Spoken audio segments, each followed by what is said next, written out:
வாழ்க வையகம், வாழ்க வையகம், வாழ்க வளமுடன். தீர்வு என்கிற அற்புதமான நூல் வெளியீட்டு விழாவுக்கு வருகின்றிருக்கிறார். உங்கள் அனைவருக்கும் முதற்கு என்னுடைய கால வணக்கத்தை பணிவோடும் மகிழ்வோடும் தெரிவித்துக் கொள்கின்றேன். இந்த நிகழ்வில் நான் கலந்து கொள்வது எனக்கு எதிர்பாராமல் கிடைத்த வாய்ப்பு என்றுதான் சொல்ல வேண்டும். குறிப்பிட்டு சொல்ல வேண்டும் என்று சொன்னால், இந்த நூலுக்கு அழகாக முன்னுரை வழங்கியிருக்கிறார் என்னுடைய அண்ணன் ராமணி மாமனன் அவர்கள். 2 நாட்களுக்கு முன்பாக தொலைபேசியில் நான் பாவை செல்ல வந்த பொழுது இந்த விழாவிலே நூல் வெளியிட வேண்டும் என்று கேட்டுக்கொண்டார்கள். கேட்ட உடனே நானும், நீங்கள் சொல்லியிருக்கின்றீர்கள், அழைத்திருக்கின்றீர்கள், கண்டிப்பாக நான் வருவேன் என்று சொல்லி எனக்கு இந்த வாய்ப்பை ஏற்படுத்தி கொடுத்த அண்ணன் ரவி மாமன் அவர்களுக்கு எனது முதற்கு நன்றியும் வாழ்த்துக்கள் தெரிவித்துக் கொள்கின்றேன். இந்த நூலாசிரியர் திரு முன்னாள் வங்கி மேலாளர் திரு கே.எம். சண்முகம் அவர்களை பற்றி நான் பல முறை சந்தித்திருக்கின்றேன், பேசியிருக்கின்றேன். ஆனால் இப்படி ஒரு நூலை வெளியிடுவார் நான் எதிர்பார்க்கவில்லை. ஏன்னா அது இந்த அவருடைய எழுத்தாற்றல் படைப்பாற்றல் எப்படி நான் அறிந்திருக்கவில்லை. அவரும் கே.எம். சண்முகம், நான் எம். சண்முகம். நான் கிணத்துக்கடவு என்ற காரணத்தினால் கிணத்துக்கடவு எம். சண்முகம் சொல்லுவார்கள். ஆகவே நானும் கே.எம். சண்முகம் என்ற ஒரு ஒற்றுமை இருக்கிறது. நானும் வங்கியிலே 22 ஆண்டுகள் பல்வேறு பொறுப்புகளை பணியாற்றி ராஜினாமா செய்துவிட்டு தான் என்னுடைய சட்டமன்றமாக போட்டியிட்டேன். அந்த வகையில் நம்முடைய நண்பர் கே.எம். சண்முகம் வெளியிட்டுள்ள இந்த நூலை வெளியிடலை நான் விரும்பியும் பெருமிதமும் மகிழ்ச்சியும் அடைகின்றேன். நூலை பெற்றுக்கொண்ட நம்முடைய எம்.ஏ. விஜயமோகன் அவர்கள் என்னுடன் பிரபா சகோதரர். எல்லா நிகழ்ச்சிகளிலும் நாங்கள் கலந்து கொண்டு பல அரிமா நிகழ்ச்சிகளில் கலந்திருக்கின்றோம். கல்லூரியுடைய தலைவராக இன்றைய தினம் பொறுப்பு வகித்து சரஸ்வதி கல்லூரியை மிக அற்புதமாக அவரும் அவருடைய நிர்வாகம் சிறப்பாக நடத்தி கொண்டிருக்கிறார்கள். குறிப்பாக ஏழை எளிய கிராமப்புற மாணவர்களுக்கு ஆண்டோறும் 3000 மாணவர்கள் படிக்கின்ற அளவுக்கு அந்த கல்லூரி முன்னேறி சொன்னால் அவர்களுடைய உழைப்பும் அவருடைய ஈடுபாடும் தான் காரணம் சொல்ல முடியும். அதற்காக நான் விஜயகுமார் அந்த நேரத்தில் பாராட்ட கடமைப்பட்டிருக்கின்றேன். துவக்கத்தில் நாங்கள் சிப்பிஐயா கலந்த நிகழ்ச்சியை எங்கள் பேசுவதற்கு ஒரு வாய்ப்பு என்று நாங்கள்லாம் இந்த நேரத்தில் அது வர இயலவில்லை என்று அறிந்தாலும் கூட முன்னதாக ஒரு காணொலி மூலம் ஆற்றிய உரை முழு புத்தகத்தையும் வாசித்த திருப்தி அனைவருக்கு ஏற்படுவது மிக சிறப்பாக அவருக்கே ஒரு பாணியில் அழகிய தமிழிலே எடுத்து வைத்தார்கள்.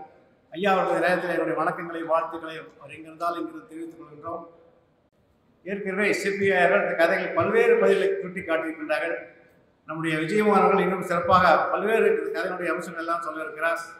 கண்டிப்பாக இந்த படைப்பாளி இன்னும் நல்ல படைப்புகளை கொண்டு வந்து மிகப்பெரிய அனைவரும் கருத்தில் கொள்ள வேண்டிய ஒரு படைப்பாளியாக வருவார்கள் என்ற ஐயப்பாடமில்லை. அந்த நேரத்தில் அதை ஒரு பகுதியாக சொல்லியிருக்கின்றார். இன்னொரு புறம் அந்த சொசைட்டி தலைவர் அவர் பல்வேறு வகையில் மிகப்பெரிய ஆள். அவருடைய தகப்பனார் முன்னாள் எம்எல்ஏ. அந்த தகுதியோடு தொடர்ந்து போட்டியிட்டு அந்த பதவியை தக்க வைத்துக் கொண்டிருக்கின்றார். அவர் இவர்கள் எல்லாம் பற்றி கவலைப்பட்டதாக தெரியவில்லை. அவருக்கு ஒரு சோதனை வருகிறது. அரசாங்கம் அவருடைய நல்ல விளைநிலங்களை கையகப்படுத்துகிற ஒரு மகிழ்ச்சியாக அங்கே அதிகாரிகளெல்லாம் ஆட்சியாளர்லாம் வந்து பார்வையிட்டு சென்றிருந்தார்கள். அதை பார்த்த பிறகு இவருக்கு தனக்கு மிகப்பெரிய இழப்பு வரும் என்று எண்ணி அந்த பக்கம் கலெக்டர் அலுவலகத்துக்கு செல்கிறார். அப்பொழுதுதான் அந்த ஓட்டுநர் தாமதமாக வந்திருக்கிறார். கலெக்டர் அலுவலகத்துக்கு போக வேண்டியவை இவ்வளவு தாமதமாக வருகிறாய் என்று கடிந்து கொண்டார். அதுக்கு பல்வேறு காரணங்களை அந்த ஓட்டுநர் சொல்லியிருந்தாலும் கூட வரும்போது அந்த எதிர்த்து வீட்டுக்காரர் சொசைட்டியிலே கடன் கிடைக்கவில்லை என்று உங்களை பற்றியும் தவறாக பேசிவிட்டார். அதனால் அவரை நான் அடித்து விட்டேன் சொன்னார். அவரும் கூட அதை அந்த பெரியவர் தலைவர் பொருட்படுத்தாமல் அவருக்கெல்லாம் இது தெரியாதா, அனைவருமே இங்குதான் அந்த கடன் பெற்றுக்கொள்கிறார்கள் என்று அவரை கடிந்து கொண்டு மனதில் நினைத்துக் கொண்டார். கலெக்டர் அலுவலகத்தினுடைய துணையையும் அழைத்து செல்கிறார். அங்கே போனவர்தான் தெரிகிறது இவருடைய விளைநிலங்கள்லாம் பறிபோகிறது என்று. கலெக்டரிடம் மன்றாடுகிறார். விவசாயிகள் தற்கொலை செய்ய கூட முற்படுவார்கள் என்று சொல்கிறார். ஆனாலும் கலெக்டர் அதுக்கு இசையவில்லை. வேறு வழி இல்லை, எடுத்தார் ஆகும் என்று சொல்கிறார்கள்.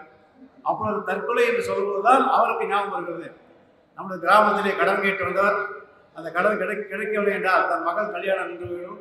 அந்த கல்யாணம் நின்றுவிட்டால் கண்டிப்பாக நான் அவர் உயிரோடு இருக்க மாட்டார், தற்கொலை செய்த முயற்சிக்கு தள்ளப்படுவார் என்று எண்ணி பார்க்கிறார். உடனடியாக திரும்பி வருகிற பொழுது அந்த காரை அவர் வீட்டுக்கே செலுத்தி சொல்கிறார். இந்த கடன் வாங்க கேட்ட கருப்சாமி இல்லத்துக்கே செல்கிறார். அங்கே சென்றதற்கு பிறகுதான் தெரிந்தது செயலாளர் அங்கே வந்து விட்டார். அவருக்கு அப்பொழுது அந்த கடனை வழங்கி சிறப்பு சேர்க்கிறார். இதில் என்ன தெரிகிறது சொன்னால், தனக்கு ஒரு கஷ்டம் வருவதால் மற்றவருடைய கஷ்டத்தை உணர முடிகிறது என்று அணிய முடிகிறது. இது தொடர்பாக ஒரு சின்ன செய்தி, என்னுடைய செய்தி நான் சொல்ல கடமைப்பட்டிருக்கின்றேன். ஒரு மாதத்துக்கு முன்பாக இந்த பயிரிழக்கிற கடன் தரும் சொசைட்டிகளெல்லாம் விவசாயிகளுக்கு கடன் கொடுக்கிற ஒரு நிலையை அவர்கள் அறியவில்லை. ஒவ்வொரு விவசாயிகளும் ஒரு நிபந்தனை விதிக்கிறார்கள். நீங்கள் கடன் வாங்குவதாக இருந்தால் அனைத்து வங்கிகளிலும், வணிக வங்கிகளில் கூட நீங்கள் NOC பெற வேண்டும் என்று சொல்கிறார். அப்படி NOC பெறுவதால் எந்த விவசாயியும் கடன் வாங்க முடியாது. அதே போல எந்த சங்கமும் கடன் வழங்க இயலாது என்ற நிலை இருந்தது. அப்பொழுது என்னிடத்திலே சொன்ன காரணத்தினால் அதை தகுந்த அதிகாரிகள் பேசி அந்த நிபந்தனை தளர்த்தி கொடுத்த காரணமாக இந்த ஒரு வாரமாக 10 நாட்களாக பல கோடி ரூபாய் விவசாயிகள் கொடுத்திருக்கிறார்கள். அப்போ இதெல்லாம் பார்க்கும்போது நிலைமையை, ஒவ்வொரு தற்கால நிலைமையை அழகாக இந்த புத்தகத்திலே தந்திருக்கின்றார்கள். இப்படி ஒவ்வொன்றாக சொல்லிக்கொண்டே போகலாம். அதே போல அந்த திருமணம் அழைப்பது என்பது பணக்காரர்கள் எப்படியெல்லாம் கீழ் தாழ்ந்த மக்களை நடத்துகிறார்கள் என்றெல்லாம் பார்க்கும்பொழுது, அதுவும் பத்திரிகை கொடுக்க போய் காத்து கிடந்ததை எல்லாம் சுட்டி காட்டி, பத்திரிகை கொடுக்க தனக்காக பத்திரிகை கொடுக்க வந்த ஏழை ஒரு சொந்தக்காரர் அங்கே காத்திருக்கிறதை உணர்ந்து பார்க்கிறார். இப்படி பலவிதமான ஒவ்வொரு கதையிலும் ஒவ்வொரு சிறப்பு இருக்குது. அதையெல்லாம் எனக்கு பின்னாலே பேசுவதற்கு சிறப்பாக சொல்வார்கள். ஆகவே என்னை பொறுத்த மட்டிலே இந்த விழாவிலே கலந்து கொள்ள எனக்கு மிகவும் மகிழ்ச்சி அளிக்கிறது என்று சொல்லி, இங்கே இந்த படைப்பாளி அவர்கள் இந்த சிறுகதை இன்னும் நிறைய எழுதி நிறைய அளவில் பெயர் வர வேண்டும், பேரு புகழும் பெற வேண்டும். கண்டிப்பாக அவருக்கு உரிய விருதுகளெல்லாம் வருங்காலத்தில் வந்து அடைய வேண்டும் என்று அனைவர் சார்பாக நான் வாழ்த்து கடைபிடித்திருக்கின்றேன்.